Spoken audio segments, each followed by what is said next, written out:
لا إله إلا الله محمد رسول الله لا إله إلا الله محمد رسول الله لا إله إلا الله محمد رسول الله لا إله إلا الله محمد رسول الله. صحابی نے پوچھا یا رسول اللہ میں اپنے اخلاق میں جو ایکسیلنسی پیدا کروں تو اس ایکسیلنسی کا سب سے زیادہ مستحق کون ہے, یعنی سب سے زیادہ میٹھے انداز سے بات میں کس سے کروں. آپ یوں بھی کہہ سکتے ہیں آج کی زبان میں, جب میں بات کسی سے کروں تو اس میں شکر گھولوں میں, تو سب سے زیادہ چینی اور سب سے زیادہ شکر کس سے بات کرتے ہوئے اپنے کلام میں گھولوں. بات آ رہی ہے سمجھ میں؟ آپ صلی اللہ علیہ وسلم نے فرمایا امک, پوری کائنات میں سب سے میٹھے انداز سے اگر تم نے بات کرنی ہے تو سب سے زیادہ رائٹ یہ کس کا ہے؟ تمہاری, بولو نا, ماں کا.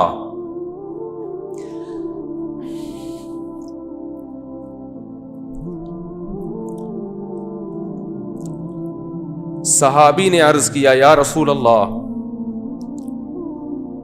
کیا انداز ہے؟ فرمایا ثم من, ثم کا مطلب ہوتا ہے اس کے بعد, ثم من, یا رسول اللہ ماں کے بعد دوسرے نمبر پر میٹھے انداز سے اچھے انداز سے بات کرنا کس کا حق ہے کہ میں اس سے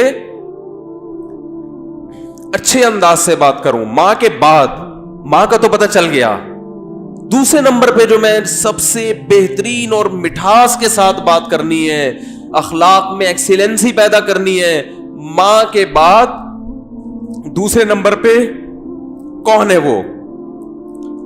تو آپ صلی اللہ علیہ وسلم نے کیا جواب دیا؟ فرمایا امک, ماں کے بعد دوسرا نمبر بھی کس کا ہے؟ بولو بھائی. کیا عجیب انداز ہے. حالانکہ یہ عام عرف کے مطابق جواب سوال کے مطابق, بولو بھائی, نہیں ہے. مجھ سے اگر کوئی پوچھے کہ سب سے بڑا حق کس کا, میں کہوں ماں کا. وہ کہ اس کے بعد کس کا, تو میں کہوں ماں کا. وہ کہے گا میں اس کے بعد کا پوچھ رہا ہوں, اس کا تھوڑی پوچھ رہا ہوں. تو یہ سرسری نگاہ سے دیکھا جائے تو یہ بلاغت والا کلام نہیں ہے, یہ غلط کلام ہے اگر سرسری نگاہ سے دیکھا جائے, کیونکہ ہم پوچھ رہے ہیں کہ اس کے بعد. ماں تو پتہ چل گیا, ماں کے بعد اس کے علاوہ بتائیں آپ, لیکن نبی دوبارہ کس کا نام لے رہے ہیں؟ یہ سرسری نظر میں یہ کلام بلیغ نہیں ہے, لیکن حقیقت میں یہ بلاغت کے اعلی معیار پہ پہنچا ہوا کلام ہے. کیونکہ بات کو دل میں اتارنے کا اس سے بہتر طریقہ نہیں ہو سکتا تھا کہ ماں کے بعد دوسرا نمبر بھی کس کا ہے؟ ماں کا. اس کا مطلب کیا ہے کہ ماں کے بعد اگر تم یہ سمجھتے ہو کہ کسی سے بہت ہی میٹھے انداز میں بات کرنی ہے تو یہ حق دوبارہ ماں کو دے دو. دوبارہ کس کو دے دو؟ صحابی نے پھر پوچھا یا رسول اللہ ثم من. دیکھو صحابی کا انداز بھی کیا ہے, وہ چونکہ ان کو یہ تھا کہ مجھے ماں کے علاوہ اب چاہیے کہ کون ہے, اور نبی نے دوبارہ کس کا نام لے لیا؟ ماں کا.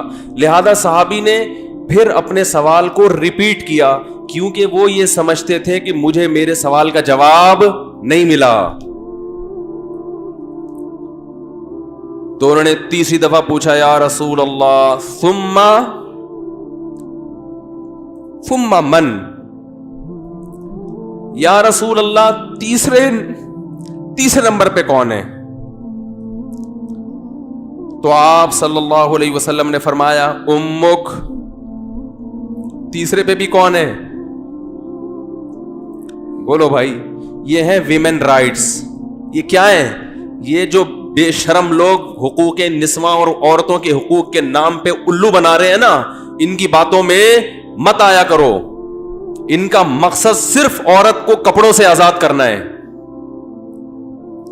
اور مرد کی دسترس سے آزاد کر کے مرد کے مقابلے میں لا کے مرد کا دشمن بنانا, تاکہ مرد عورت سے محبت کرنا چھوڑ دے, اس کا حق دینا چھوڑ دے. تمہیں اسلام نے عورت کے جو حقوق بیان کیے ہیں, اس کے بعد ہمیں کسی اور سے عورت کے حقوق کو سمجھنے کی ضرورت نہیں ہے. ہمیں کسی لبرل سے, کسی حکومت سے, کسی ویمن رائٹ سے, کسی سے ہمیں سمجھنے کی ضرورت نہیں ہے. ہمیں اسلام نے بتا دیا ہے کہ ماں کے روپ میں عورت کا کیا حق ہے, بیوی کے روپ میں عورت کا کیا حق ہے, کہ بیٹی کے روپ میں عورت کا کیا حق ہے, بہن کے روپ میں عورت کا کیا حق ہے. اور یہ جو لبرل لوگ ہیں یہ صرف گرل فرینڈ کے حقوق جانتے ہیں, گرل فرینڈ سسٹم معاشرے میں لانا چاہتے ہیں, تمہیں درندہ بنانا چاہتے ہیں, تمہیں زانی بنانا چاہتے ہیں, تمہیں بدکار بنانا چاہتے ہیں. ان کا کوئی فیملی سسٹم نہیں ہے. جو قوم نکاح کی قائل نہ ہو ان کے ہاں ماں بہن بیٹیاں ہوتی ہیں.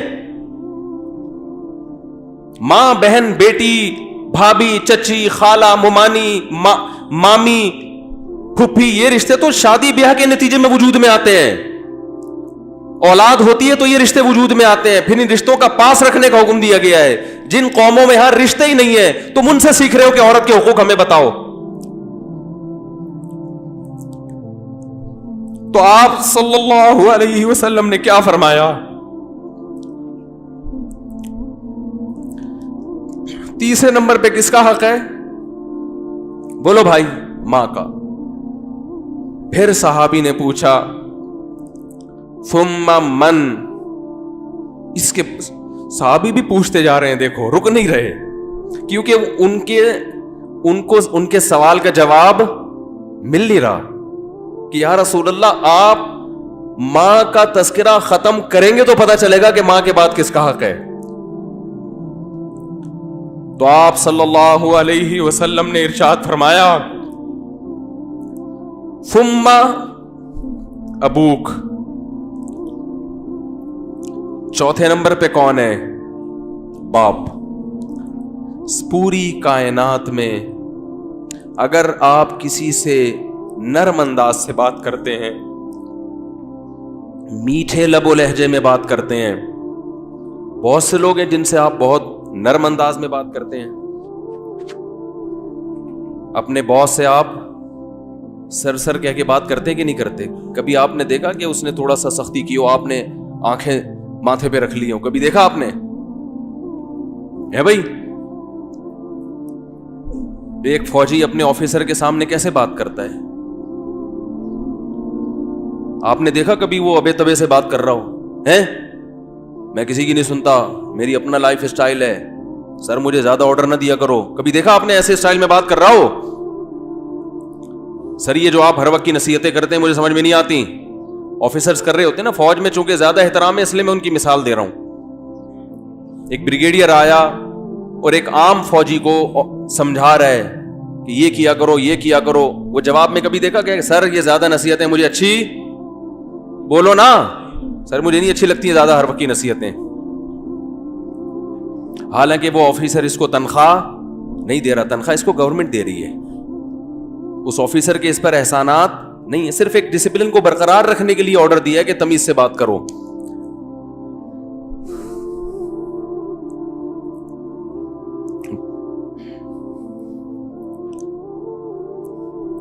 اس نے آپ کے لیے قربانیاں دی ہیں,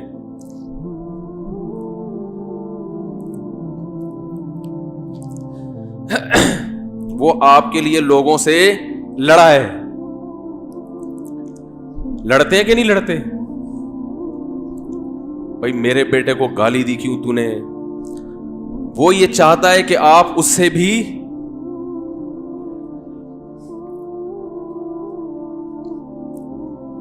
آپ اس سے آگے چلے جائیں.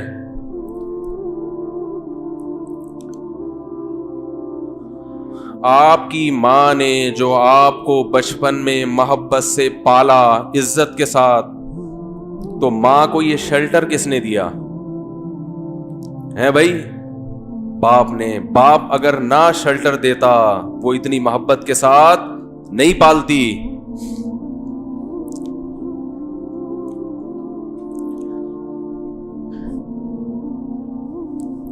یہ ٹاپک مجھے چینج کرنا پڑے گا, میری میٹر جو ہے نا شارٹ ہو جاتا ہے, بولا نہیں جاتا اس ٹاپک پر.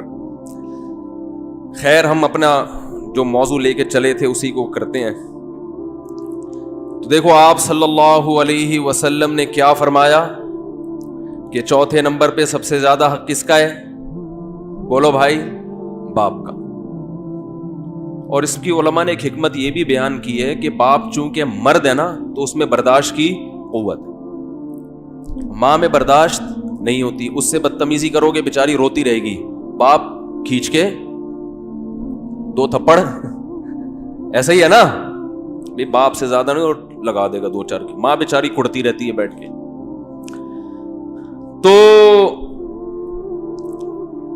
تو میں مثال دیتا ہوں کہ ایئر ہوسٹس سے اخلاق سیکھا کرو.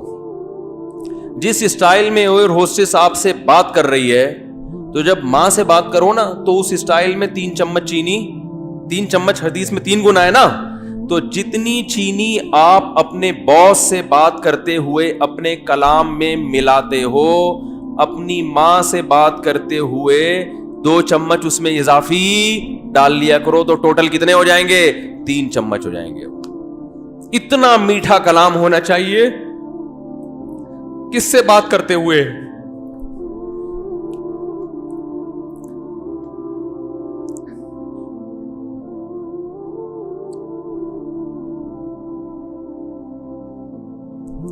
ہم نے بڑے بڑے علماء کو دیکھا ہے, ان کے والدین بالکل دیہاتی, کچھ بھی نہیں آتا ان کو, بالکل گنوار, نہ بات کرنے کی تمیز, نہ اٹھنے بیٹھنے کی تمیز, لیکن بیٹے بن گئے بہت بڑے عالم, اللہ نے بڑی عزت دی. لیکن وہ اپنے باپ کا ایسا احترام کرتے تھے, ایسا بچھ جاتے تھے باپ کے سامنے, ہم نے اپنی آنکھوں سے دیکھا ہے کہ لگتا ہی نہیں تھا کہ یہ کوئی کیا عالم ہے, کوئی مفتی ہے, کوئی بزرگ ہے. تو کیونکہ جذبات ساتھ نہیں دے رہے, ورنہ ایسے کچھ واقعات آپ کو سناتا. بھائی اللہ کا حکم ہمارے لیے کیا ہے؟ کافی ہے نا.